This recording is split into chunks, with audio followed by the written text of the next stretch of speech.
마지 마시고 또 많이 지원하시기를 바랍니다. 오늘 이 본문 말씀을 중심으로 참 짧지요? 6자입니다. 살인하지 말라라는 제목으로 우리 함께 하나님 말씀을 나누도록 하겠습니다. 오늘 본문 말씀을 이제 우리가 접하면 사실 우리와 큰 상관이 별로 없는 것처럼 느껴집니다.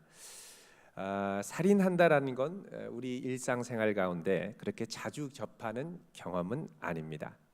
그러다 보면 살인의 문제는 나와 상관없는 뉴스에나 나오는 일이라고 생각하기가 쉽습니다. 그러나 이 살인의 문제는 우리가 생각하는 것보다 요즘 들어 특별히 더 그 저변을 넓게 확대해 나가고 있습니다. 대표적인 것이 우리나라뿐 아니라 전 세계에 이제 급속도로 퍼져나가고 있는 살인과 죽음의 문화입니다. 이 세상 문화가 죽음을 조장하고 부추기는 문화라는 것입니다. 한 통계에 따르면 한 어린 아이가 초등학교를 마칠 때쯤 되면 이 아이는 미디어를 통해서 보통 약 8천 건의 살인 사건과 10만 건의 폭력 행위를 시청한다고 합니다. 어린이들이 즐겨보는 프로그램의 50% 이상이 로봇이나 슈퍼 영웅들이 나오는 이 폭력물들이죠. 이들이 나타나서 악당을 물리치는데 여기서 폭력과 살인의 행위들이 발생합니다. 여러분, 상영되는 거의 모든 영화에 죽음이 등장하지 않으면 영화가 재미가 없습니다. 대부분 모든 영화는 여러 번이든 적든 간에 살인 사건을 꼭 다루고 있다는 것입니다.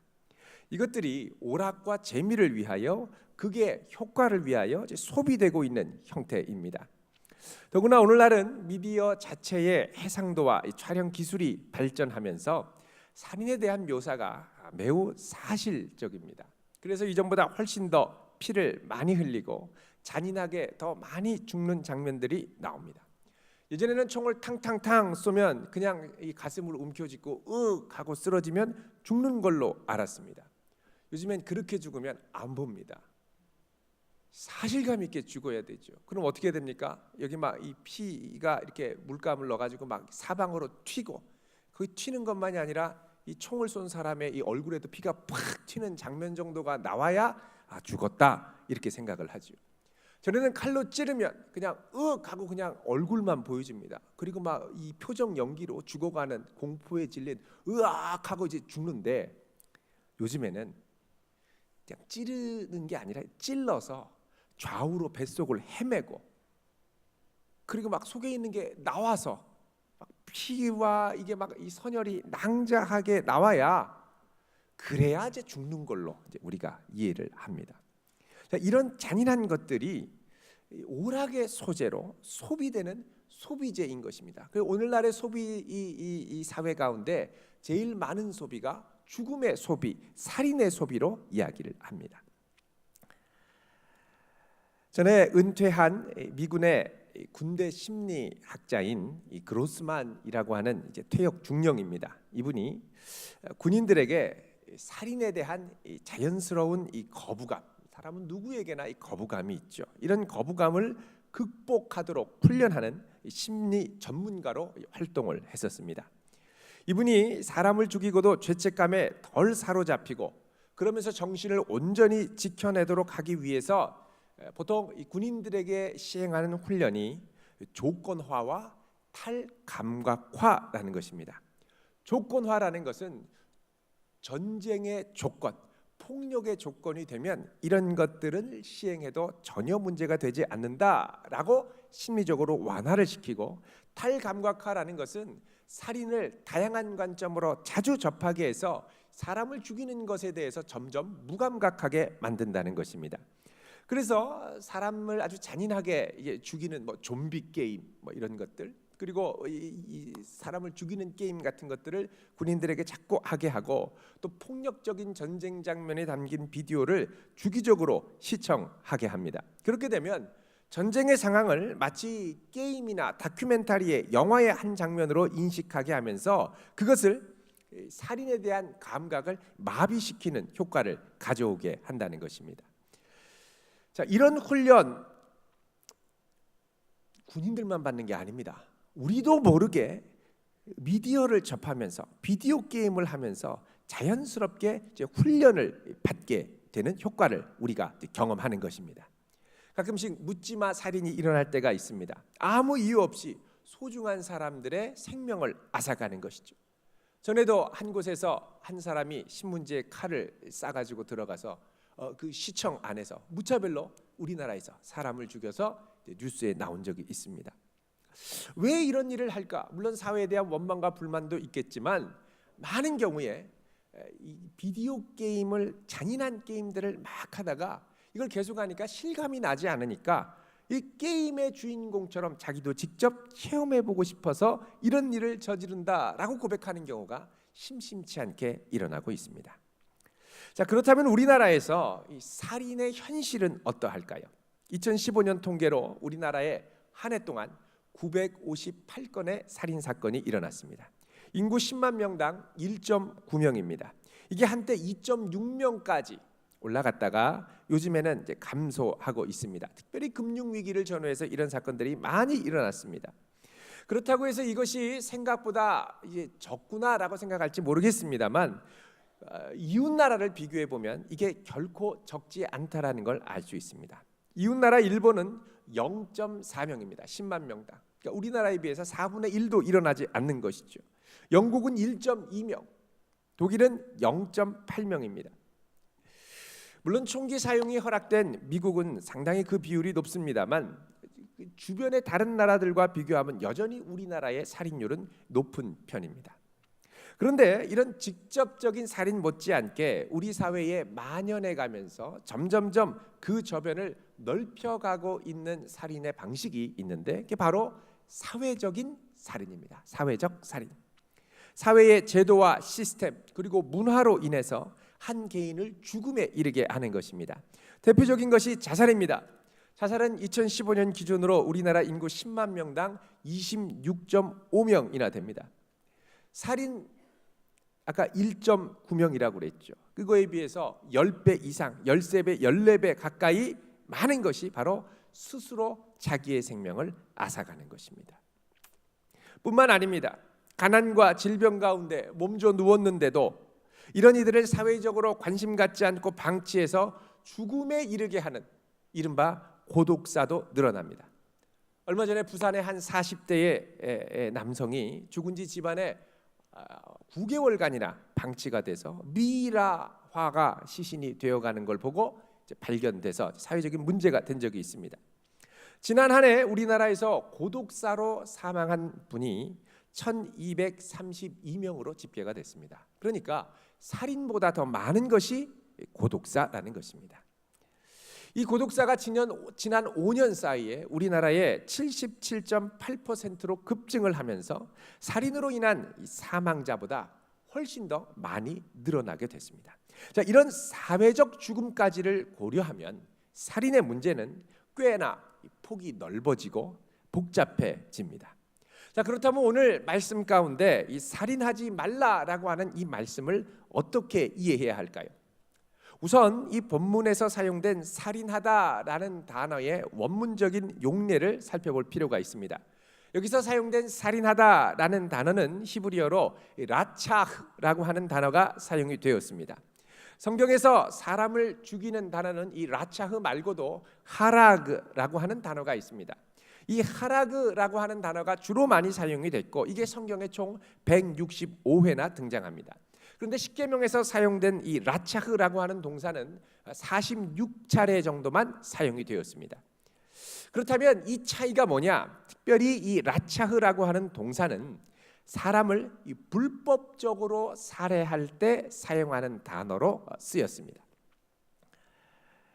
사실 이제 우리가 생각할 때 이 전쟁을 통한 살인, 예를 들면 이 정당한 법적 절차, 그러니까 법적인 정당 방위와 같은 것, 또 전쟁을 통해서 사람을 죽일 때는 이 라차흐라고 하는 단어는 성경 안에 사용되지가 않습니다.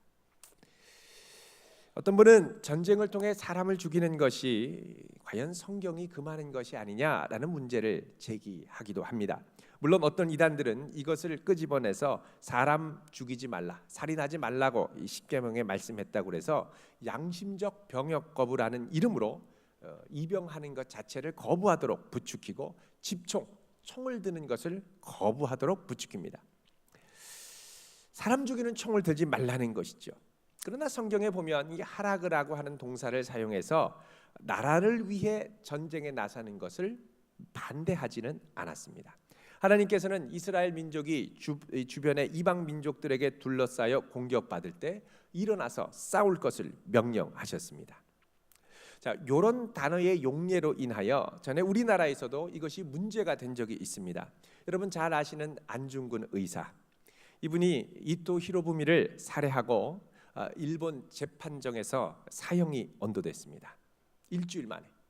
이때 가족들이 안중근 의사가 사형당하기 전에 어떻게 이 안중근 의사를 위해 최선을 다해서 마지막을 보낼 수 있을까를 고민하다가 이분을 위해서 이 종부성사를 베풀 것을 그 교회에 요청을 했습니다. 이 안중근 의사는 원래 카톨릭 신자였고 세례명도 있었습니다. 토마스. 그리고 카톨릭 교회에서 이 뭐라 그러죠? 이 섬기는 이 복사라고 하는 직분을 받아서 성당 안에서 섬겼던 적이 있습니다. 그래서 가족들이 이 당시에 서울 교구장이었던 뮤텔이라고 하는 로마 교황청에서 직접 파송한 대주교에게 요청을 했습니다. 종부성사를 베풀어 주시고 그걸 위한 사제를 보내주십시오. 그런데 이 서울 대교구의 뮤텔 대주교가 이 요청을 거부했습니다. 그 이유는 뭐냐? 안중근이 10계명의 제6계명인 살인하지 말라라는 계명을 어겼다는 것입니다. 그래서 안중근은 이토 히로부미를 살해한 살인자이기 때문에, 그래서 10계명을 얻었기 때문에, 죄인이기 때문에 종부성사를 베풀지 못하겠다는 것입니다. 가족들이 이 소식을 듣고 황망해서 다시 이 서울 교구에 간절히 요청을 했습니다. 사형수의 마지막 소원입니다. 간절히 부탁을 했습니다. 그래서 이 뮤텔 대주교가 그 사정을 듣고 도저히 이것을 거절하기 어려워서 여순으로 달려가서 안중근 의사를 만나고 종부성사를 해주었습니다. 이 종부성사라는 건 죽음이 임박한 환자, 병자, 또 죽음이 임박한 사형수와 같은 사람들에게 고해성사를 받고 마지막 죄의 문제를 다루어주고 이 땅에서 떠나는 마지막 길을 준비하도록 하는 이제 미사입니다. 자, 안중근 의사 살인자라고 했는데 종부성사를 베풀었다. 이 소식이 주변에 알려지자 이게 로마 교황청으로 보고가 됐습니다. 그러자 로마 교황청에서 이 뮤텔 대주교를 징계했고 우리나라에서 더 이상 사역을 감당하지 못하게 해가지고 우리나라에서 할 수 없이 본국으로 떠날 수밖에 없게 됐습니다. 자, 여기서 우리가 생각하는 이 살인이라는 것, 이건 이 나라를 지키고 더 많은 생명을 살리기 위한 대의를 위한 전쟁 성격의 이 살인이죠. 히브리어로 하라그에 해당이 됩니다. 라차흐가 아닙니다.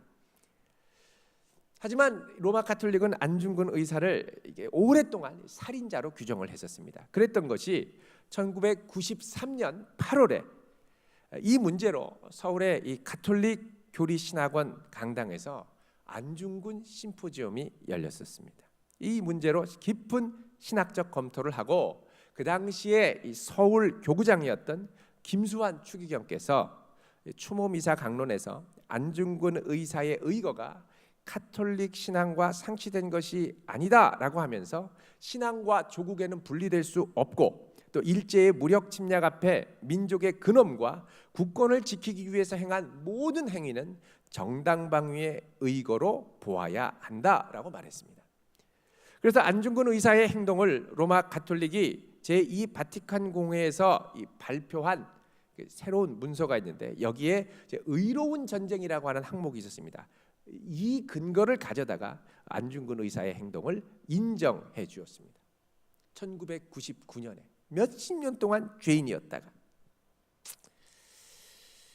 자, 이렇게 볼 때 우리가 생각하는 살인의 문제는 좀 깊은 성찰이 필요합니다. 자, 먼저 오늘 본문에서 말씀하는 이 라차흐, 살인하지 말라라고 할 때 이 살인은 불법적인 살인이라고 말씀을 드렸습니다. 그런데 이 불법적인 살인 자체도 좀 깊이 생각해 보면 생각보다 복잡합니다. 자, 먼저 이 라차흐라고 하는 단어가 의미하는 불법적인 살인에는 명백한 고의적 살인이 있습니다. 오늘 말씀에 자꾸 살인 얘기가 나와서 저도 말씀드리기가 불편하고 여러분도 듣기가 좀 불편할 수 있습니다만, 전에 한 여론조사에서 설문을 한 적이 있습니다. 나는 죽이고 싶은 사람이 한 명쯤은 있다. 거기에 동그라미를 친 사람이 73% 가까이 나온 적이 있습니다. 의외로 미움과 살인의 마음들이 많다는 것이죠. 자, 이렇게 볼 때 이걸 우리와 상관없는 말씀으로 보는 게 아니라 좀 더 이렇게 관심을 갖고 볼 필요가 있습니다. 자, 그러면 우리가 고의적인 살인에 대해서 한번 보겠습니다. 민수기 35장 20절. 민수기 35장, 여러분 이 본문이 아주 중요한 말씀입니다. 35장 20절 21절 우리 함께 보겠습니다. 같이 읽습니다. 시작. 만일 미워하는 까닭에 밀쳐 죽이거나 기회를 엿보아 무엇을 던져 죽이거나 악의를 가지고 손으로 쳐 죽이면 그 친자는 반드시 죽일 것이니 이는 살인하였습니다. 피를 보복하는 자는 살인자를 만나면 죽일 것이니라. 아멘. 자, 여기 보면 분명히 말합니다. 미워하는 까닭에 죽이거나, 또 미워하기 때문에 죽이려는 의도를 갖고 기회를 엿보다가 던져 죽이거나, 또 악의를 가지고 손으로 쳐 죽이는 것, 이게 라차흐, 고의적 살인이라는 겁니다. 쉽게 말하면 죽이고 싶은 마음이 일어나서 죽이는 겁니다. 이런 고의적 살인에 공통적으로 들어있는 것은 뭐냐?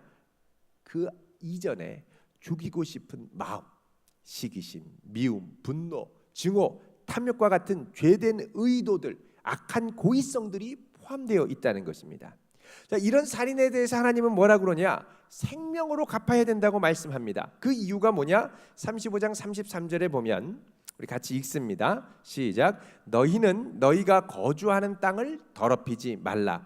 피는 땅을 더럽히나니 피 흘림을 받은 땅은 그 피를 흘리게 한 자의 피가 아니면 속함을 받을 수 없느니라. 아멘. 자, 피가 땅을 더럽히는데 피 흘림을 받은 땅은 피를 흘리게 한 자의 피로만 속죄함을 받을 수 있다는 겁니다.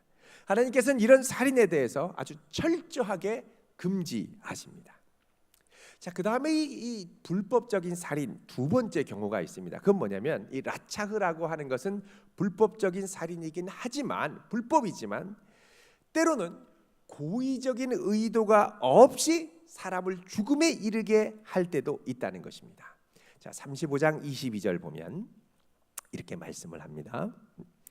22절 23절 읽겠습니다. 255쪽 시작. 악의가 없이 우연히 사람을 밀치거나 기회를 엿봄이 없이 무엇을 던지거나 보지 못하고 사람을 죽일 만한 돌을 던져서 죽였을 때에 이는 악의도 없고 해하려 한 것도 아닌즉, 이렇게 얘기하죠. 자, 여기 보면 악의 없이 장난을 치다가 우연히 사람을 밀쳤는데 하고 뒷걸음을 치다가 이 돌뿌리에 걸려서 넘어졌는데 뒤로 머리부터 부딪혔는데 하필이면 머리 부딪힌 그곳에 아주 뾰족한 돌이 있어서 뇌진탕으로 곧바로 죽습니다. 또 아파트에서 베란다에서 화단을 가꾸는데 물을 주는데 물을 너무 세게 줘서 화단이 밀려서 밑에 지나가던 행인 밑에 떨어져서 맞아서 죽습니다. 자, 이런 건 악의도 없고 해치려는 마음조차도 없었죠. 자, 이런 경우에는 성경에서 뭐라 그러냐? 곧바로 잡아 죽이지 말고 이런 의도가 없을 때는 도피성으로 피신하라고 합니다.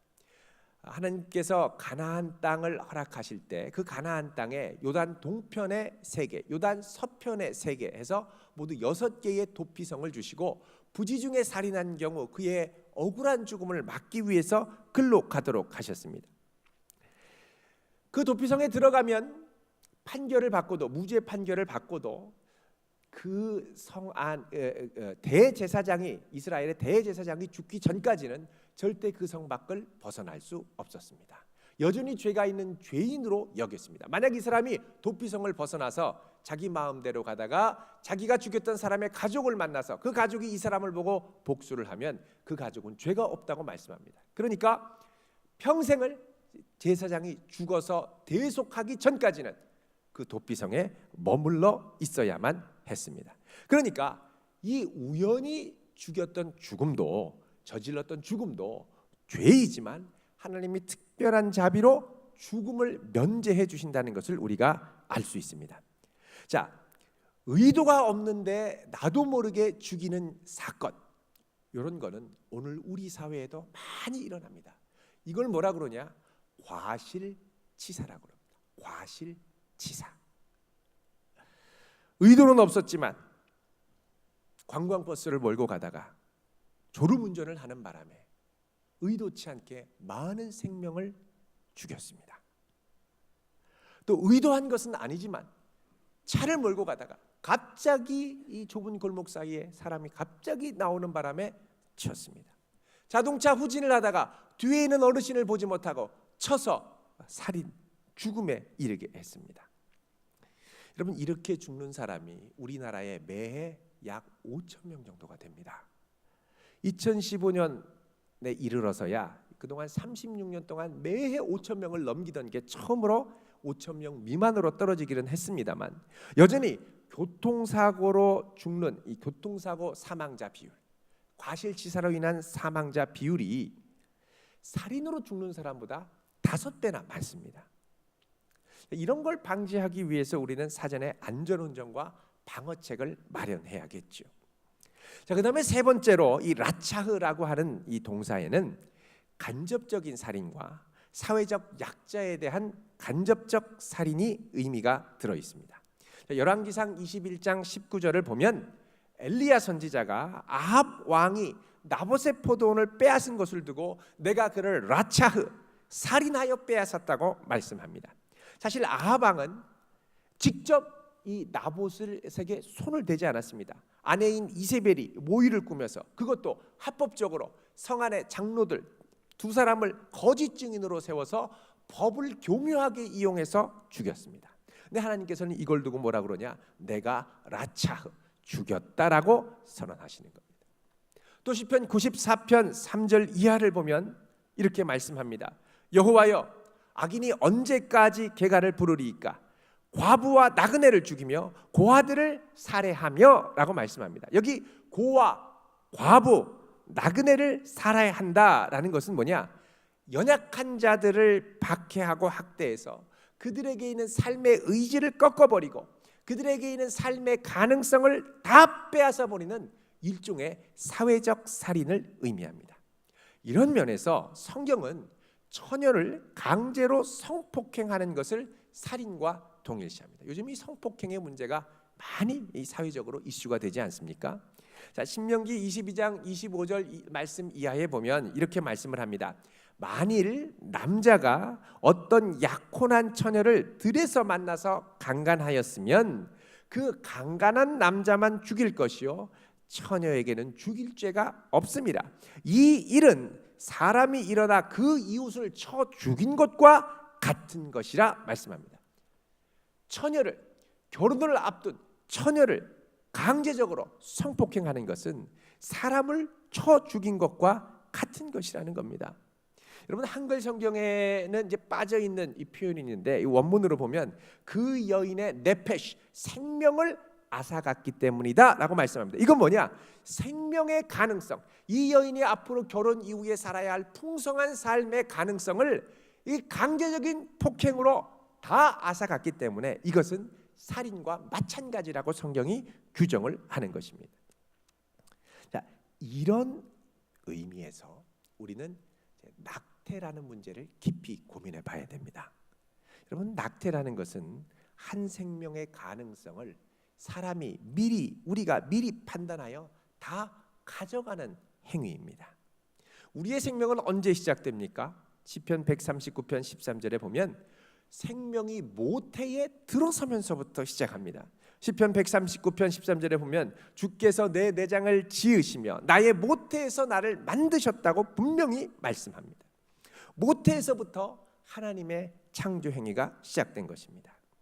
자, 이상으로 살펴본 바에 따르면 살인하지 말라, 라차하지 말라라고 하는 말씀은 불법적으로, 심지어는 간접적으로라도 절대 생명 자체를, 그리고 생명의 가능성을 빼앗지 말라는 말씀입니다. 사실 이 말씀이 현대의 세속 사회와 연결되는 거의 유일한 고리입니다. 여러분 생각해 보십시오. 오늘날 세속 사회에서는 10계명의 말씀을 거의 다 깡그리 무시합니다. 1계명부터 4계명, 우상을 두지 말라고 그러죠. 우상을 얼마나 많이 둡니까? 안식일을 기억하여 거룩히 지키라고 그러죠. 안식일을 얼마나 무시합니까? 24시간 연중무휴, 뭐 정신없죠. 또 놀러 갔죠. 참된 안식이 사라지고 있습니다. 그리고 나서 내 부모를 공경하라. 5계명부터 10계명까지. 부모 공경하지 않는 것이 일상화가 되었습니다. 우리 지난주에 말씀을 나눴습니다만, 또 이 살인하지 말라는 계명 다음에 있는 간음하지 말라. 우리나라에 이것은 더 이상 죄가 아닙니다. 결정했죠. 자, 이렇게 볼 때 대부분의 10계명의 계명이 이제 다 무효화처럼 여겨지고 사람들이 무시하는 이 시대에 여전히 연결될 고리가 뭐냐? 바로 살인하지 말라라고 하는 10계명의 제6계명입니다. 왜 그러냐? 이 안에는 하나님이 주신 하나님의 형상이 담겨 있기 때문에 그렇습니다. 그 형상을 내 마음대로 파괴하고 하나님이 주신 그 고귀한 생명을, 내 마음대로 할 수 없는 그 생명을 마치 내 마음대로 할 수 있는 것처럼 주장하는 행위, 이걸 하나님께서 철저히 금하시는 것입니다. 하나님을 인정하지 않는 태도입니다. 이런 면에서 이건 이제 자살의 문제에 있어서도 우리가 마찬가지임을 알 수 있습니다.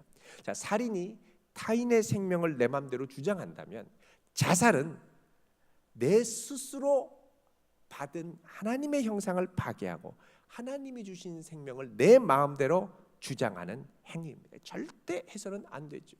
그러나 요즘 많은 분들이 우울증으로 고생합니다. 이야기를 들어보면 우울증에 걸리면 죽고 싶은 생각이 수시로 넘나들어요. 차라리 죽자, 차라리 끝내버리자, 차라리 아파트 베란다에서 뛰어내리자. 여러분, 이런 마음이 들 때는 절대 아파트 베란다에 뛰어내리지 마시고, 절대 내 마음대로 하는 게 아닙니다. 하나님 앞에 와서 특별한 기도를 드리십시오. 뭐라고 기도하냐? 하나님, 제 손으로 죽을 수는 없고 차라리 저를 죽여주십시오. 차라리 저를 여기서 죽여주십시오. 하나님이 죽이시면 감사한 거고, 죽이시지 않으면 놀라운 역사가 일어나는데, 내 육신이 죽지 않으면 내 영혼이 죽어서 영혼이 변화가 됩니다. 그래서 우울증으로 죽고 싶을 때 절대 스스로 끊지 않고 주의 전에 와서 죽는 심정으로 새벽 기도에 나오고 죽는 심정으로 철야 기도 나와서 맨날 주 앞에 기도하고 죽여달라고 기도하실 수 있기를 바랍니다. 특히 이제 50대부터 40대 막 죽고 싶어요. 절대 그러면 안 돼요. 죽는 심정으로 나오셔야 돼요. 나오셔야 돼요. 자, 살인의 출발점이 하나님의 형상을 파괴하는 것이라고 할 때, 우리는 예수님께서 오셔서 이 제6계명 살인하지 말라라고 하신 말씀을 새롭게 해석해 주신 것을 깊이 묵상할 필요가 있습니다. 자, 우리 마태복음 5장 21절 22절을 보겠습니다. 예수님께서 새롭게 해석해 주신 10계명 제6계명의 말씀입니다. 마태복음 5장 21절 22절 우리 같이 읽습니다. 시작. 옛사람에게 말한 바 살인치 말라, 누구든지 살인하면 심판을 받게 되리라 하였다는 것을 너희가 들었으나 나는 너희에게 이르노니 형제에게 노하는 자마다 심판을 받게 되고 형제를 대하여 라가라 하는 자는 공회에 잡혀가게 되고 미련한 놈이라 하는 자는 지옥불에 들어가게 되리라. 아멘. 자, 지금 예수님은 살인하는 행위 자체에 집중하시는 게 아니라 살인하는 마음에 집중하십니다. 그래서 너희에게 이르노니 형제에게 노하는 자마다 심판을 갖고. 자, 노한다라는 건 뭡니까? 우리 안에 있는 분노의 감정을 표출하고, 그 다음에 분노한 다음에는 생각이 막 분노의 생각으로 사로잡히게 되고, 그 다음에는 어떻게 하냐면 이 생각을 말로 내뱉죠. 이게 뭐냐? 살인하고 싶은 마음의 욕설입니다. 그게 여기에 뭐라고 나오냐면 형제를 대하여 라가라고 얘기를 합니다. 라가는 이제 바보라는 뜻에 가깝습니다. 여러분 우리가 야이 라가야 그러면 이 바보야 뭐 이런 비슷한 말인데 이런 말 들으면 막 여러분 심한 치욕과 모욕감을 느끼는 분들은 생각보다 많지 않습니다. 우리나라는 이런 말 하면 씩 웃습니다. 왜? 워낙 창의적인 욕들이 많기 때문에 이거는 뭐 욕도 아니에요. 죽으라는 것도 아니에요. 우리나라의 죽을 놈 죽일 놈 앞에 붙은 여러 가지 이 수사 여부를 들어보면 어쩜 이렇게 창의적으로 살인을 생각할 수 있을까? 뭐 벼락 맞는 것부터 시작해서 회를 쳐서 양념을 뿌려서 뭐 별의별 창의적인 게 다 있습니다. 이게 왜 그러냐면 우리 안에 이 생각이 꽉 차다 보면 막 별의별 생각, 상상력의 나래를 펴서 이 사람에 대한 살인을 불태우는 거죠. 이게 어떻게 합니까? 말로 나오는 겁니다. 이제 말로 나오면 그 다음에 어떻게 하냐면 여차해서 건드리면 행위로 나간다는 겁니다. 그래서 예수님은 어떻게 해야 되냐? 그 마음을 잡으라는 거예요. 살인의 시작이 마음으로부터 시작되는 것을 말씀하셨습니다. 그럼 살인은 왜 하느냐? 처음에 분노 때문에 합니다. 미움 때문에 하는 겁니다. 그래서 요한일서 3장 15절은 분명히 뭐라 그러냐면 형제를 미워하는 자마다 살인하는 자다라고 말씀을 합니다. 그래서 우리의 마음을 먼저 다루셨습니다. 그래서 여러분 우리는 미워하는 마음이 들 때 이거를 참 잘 관리해야 됩니다. 자, 하이델베르그 요리문답 105번을 보면 이 살인하지 말라라고 하는 계명에 대해서 이렇게 해설을 합니다. 내 이웃을 생각이나 말이나 표정이나 몸짓으로 그리고 특별히 실제 행동으로 업신여기거나 미워하거나 모욕을 주거나 죽이지 않아야 합니다. 그런 일을 하는 다른 사람들에게도 가담하지 말아야 합니다. 그리고 나는 모든 복수의 욕망을 제어해야 합니다 라고 이야기를 하고 있습니다.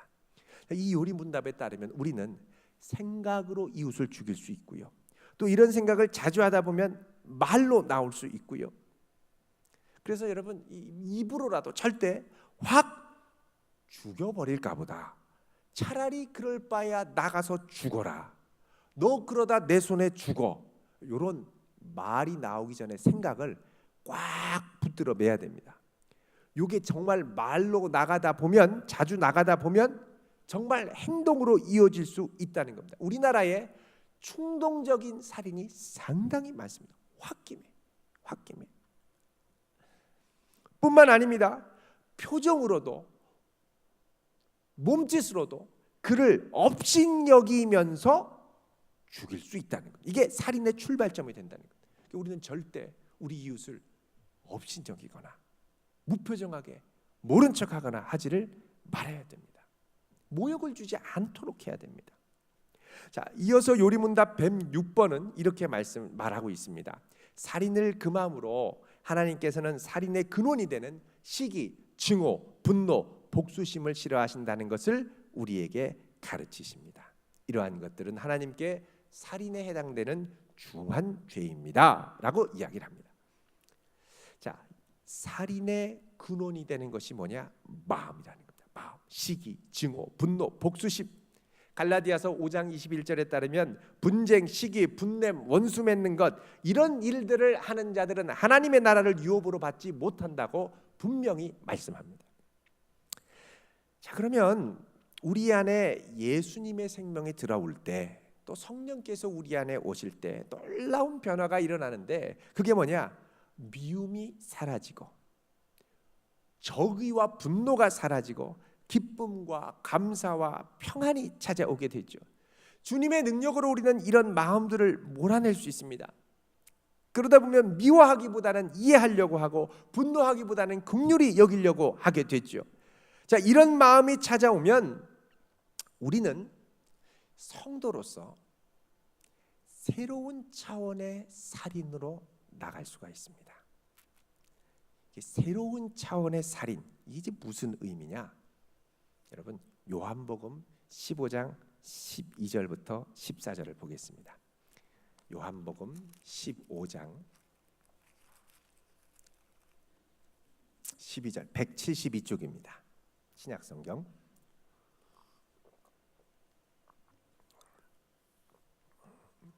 읽습니다. 시작. 내 계명은 곧 내가 너희를 사랑한 것 같이 너희도 서로 사랑하라 하는 이것이니라. 사람의 친구를 위하여 자기 목숨을 버리면 이보다 더 큰 사랑이 없나니 너희는 내가 명하는 대로 행하면 곧 나의 친구라. 아멘. 자, 여기 보면 내가 너희를 사랑한 것 같이 너희도 서로 사랑하라. 여기만 그치는 게 아니라 그 다음에 뭐라고 돼 있냐면 사람이 친구를 위하여 어떻게 합니까? 자기 목숨을 버리면 이보다 더 큰 사랑이 없다. 사랑의 클라이막스가 뭐냐? 그 사랑하는 대상을 위하여 내 목숨을 내어주는 것. 여러분, 생명을 앗아가는 것, 죽는 줄 알면서도 내 생명을 앗아가도록 허용하는 것, 이게 일종의 살인입니다. 그래서 살인은 이게 같은 생명을 앗아간다라는 면에서 극에서 극이 통하는데, 하나는 극한 분노와 미움으로 생명을 앗아가고 또 하나는 극한 사랑의 행위로 생명을 앗아가는 겁니다. 내 친구를 위하여 나의 생명을 의도적으로 내어주는 것입니다. 의도적인 살인이지만, 이거 죽는 거 알면서도 내어주는 것이지만, 그 방향과 의도가 일반적인 살인과는 정반대입니다. 보통 살인은 그 의도가 미움이고 분노면, 증오면, 그리고 방향은 미워하는 그 대상을 향한, 타인을 향한 살인이지만, 주님의 사랑을 아는 성도는 그 의도가 사랑이고 그 대상이 자기 자신입니다. 자기 자신을 그를 위하여 내어주는 것. 살인은 나를 위하여, 나의 분노를 위하여 그의 생명을 앗아가는 것. 반대죠. 이것을 직접 본으로 보여주신 분이 예수님입니다. 그분께서는 우리의 생명을 구하기 위하여 십자가에 달려 죽으실 것을 아시면서도 자기를 스스로 죽음에 내어던져 주셨습니다. 근데 이렇게 내어주신 역사에는 놀라운 죽음의 반전이 일어나는데, 그건 뭐냐? 사랑을 위해 스스로 죽음을 내어주었더니 그 죽음으로 자신을 내어주신 예수를 하나님이 부활의 생명으로 다시 살리시고 그에게 모든 이름 위에 뛰어난 이름을 주사 하늘에 있는 자들과 땅에 있는 자들과 땅 아래에 있는 자들로 모든 무릎을 예수의 이름에 꿇게 하시고 그 예수를 주라 시인하여 하나님 아버지께 영광을 돌리게 하셨습니다. 그래서 예수님이 뭐라 그러냐? 너희는 내가 명하는 대로 행하면, 너희 목숨을 사랑하는 이를 위하여 내어줄 수 있으면 뭐라 그러냐? 곧 나의 친구라. 예수님의 친구는 아무나 친구가 아닙니다. 예수님이 그러셨던 것처럼 나를 온전히 내어줄 수 있을 때에 우리는 예수님의 친구라고 칭함을 받는다는 것입니다. 자, 이거를 아주 집약적으로 설명한 말씀이 요한일서 3장 14절에서 16절까지의 말씀입니다. 우리 이곳을 한 번 더 찾아보도록 하겠습니다. 요한계시록 앞에 있는 요한일서 3장 14절에서 16절, 390쪽입니다. 390쪽. 우리 말씀을 같이 읽도록 하겠습니다. 시작. 우리는 형제를 사랑함으로 사망에서 옮겨 생명으로 들어간 줄을 알거니와 사랑하지 아니하는 자는 사망에 머물러 있느니라. 그 형제를 미워하는 자마다 살인하는 자니 살인하는 자마다 영생이 그 속에 거하지 아니하는 것을 너희가 아는 바라. 그가 우리를 위하여 목숨을 버리셨으니 우리가 이로써 사랑을 알고 우리도 형제들을 위하여 목숨을 버리는 것이 마땅하니라. 아멘. 자, 우리는 형제를 사랑함으로 사망에서 옮겨 생명으로 들어간 자라는 겁니다. 그러면서 15절에 형제를 미워하는 자마다 살인하는 자인데, 살인하는 자마다 영생이 거하지 않을 것인데, 우리는 어떻게 살아야 되느냐? 우리를 위하여 기꺼이 목숨을 버리신 예수님이 있기 때문에 우리가 이로써 이 사랑을 알고 우리도 형제들을 위하여 내 목숨을 버리는 살인에까지 이르게 하는 것이 마땅하다고 말씀합니다. 이거를 초대교회 성도들이 실천했습니다.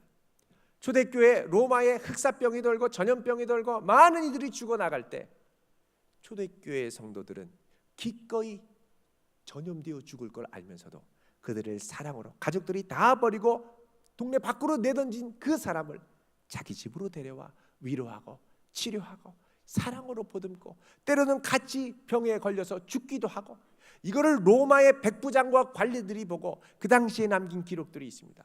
어떻게 저렇게 자기 목숨을 내어주면서까지 사랑할 수 있는가? 이게 바로 사랑을 아는 성도들, 자기를 죽음으로까지 내어줄 수 있는 사랑의 살인을 아는 자들의 행위였던 것입니다.